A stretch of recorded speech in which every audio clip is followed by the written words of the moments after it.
বর্তমানে অফিসগামী মানুষের সবচেয়ে বড় সমস্যা হচ্ছে অনিয়মিত খাওয়া এবং ভুল ফুড চয়েস।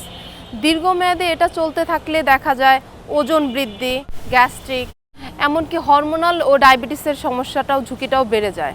তো প্রথমত আমরা অফিসগামী মানুষ যে ভুলটা করে থাকি সেটা হচ্ছে আমরা সকালের ব্রেকফাস্টটা একদমই স্কিপ করে ফেলি। তো এটা আসলে একদমই করা উচিত না। অনেকে আবার দেখা যায় শুধুমাত্র সকালে উঠে চা বিস্কিট খাচ্ছে, তো সেটা অনেকের ক্ষেত্রে আবার চা বিস্কিট খাওয়ার ফলে ব্লাড সুগার স্পাইক করতে পারে। তাই আমাদের আসলে উচিত যে একটু প্রোটিন প্লাস কমপ্লেক্স কার্ব জাতীয় খাবার খাওয়া, যেমন ডিম, রুটি, ওটস বা ডাল। এই জিনিসটা খেলে হয় কি সকালবেলা আমরা একটু এনার্জিটা পাচ্ছি সারাদিনের জন্য। তো এরপরে আরেকটা জিনিস আসে, সেটা হচ্ছে দীর্ঘ সময় খালি পেটে থাকা। তো ৩-৪ ঘন্টা সময় খালি পেটে থাকাটা আসলে একদমই উচিত না, কেননা এতে পরবর্তীতে অতিরিক্ত খাওয়ার প্রবণতা বেড়ে যায়। তাই আমাদের আসলে ওই টাইমে একটা মিড মিল নেওয়া উচিত। তো মিড মিল হিসেবে আমরা ফ্রুটস, বাদাম, দই এসব রাখতে পারি, কারণ এগুলো ক্যারি করাও অনেকটা ইজি।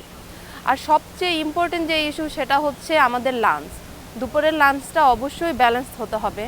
তো অনেকের ধারণা শুধু ভাত বেশি খেলেই হলো, আসলে ব্যাপারটা তা না। প্লেটের অর্ধেক সবজি এবং 1/4 প্রোটিন, যেমন মাছ, মাংস, ডাল এবং বাকি অংশ কার্ব, এটাকে আসলে আমরা আইডিয়াল মিল বলে থাকি। এটা আসলে একটা আইডিয়াল ব্যালেন্স মিল।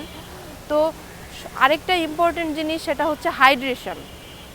তো হাইড্রেশনটা খুবই জরুরি। অনেক সময় আমরা মাথা ব্যথা ও ক্লান্তি ভাবকে আমরা ক্ষুধা মনে করে থাকি, আসলে সেটা পানি শূন্যতার কারণেও হতে পারে। আরেকটি জিনিস হচ্ছে দীর্ঘ সময় বসে থাকা, এতে আমাদের শরীরে অনেক সময় ইনসুলিন সেন্সিটিভিটিটা কমে যায়।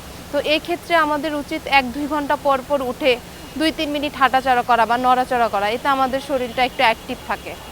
আর সবশেষ কথা হচ্ছে অফিসে শত ব্যস্ততার মাঝেও সঠিক পরিকল্পনা থাকলে আমরা সুস্থ এবং হেলদি জীবনযাপন করতে পারি।